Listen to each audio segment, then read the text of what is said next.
তোমাদের কাছে দেখিয়ে দিই যে কিভাবে সেকশন নেবে হেয়ার ক্রিম্পিং করবার সময়। ঠিক আছে, তো দেখো কত পাতলা সেকশন নিয়েছি, দেখতে পাচ্ছ? মানে এদিক ওদিকে দেখা যাবে দুটো। তো এরকমই পাতলা সেকশন নিতে হবে, একদম মোটা মোটা করে যদি সেকশন নাও তাহলে কিন্তু ভালোভাবে হবে না।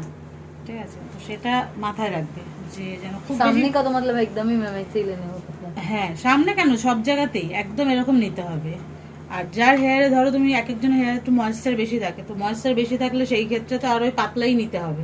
ঠিক আছে, আর এখানটাতে যখন করবে গোড়াতে তখন ফু দেবে।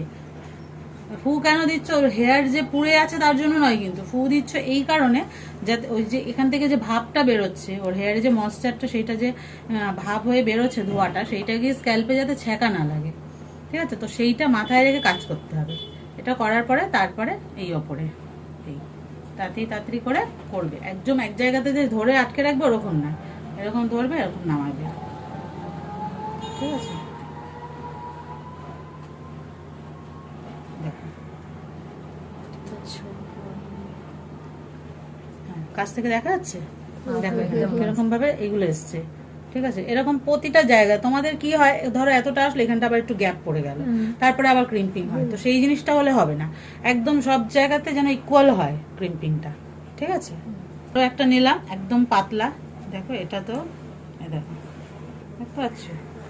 একদম এরকম ভাবে নেবে গোড়াতে, এই নিলে তারপরে এই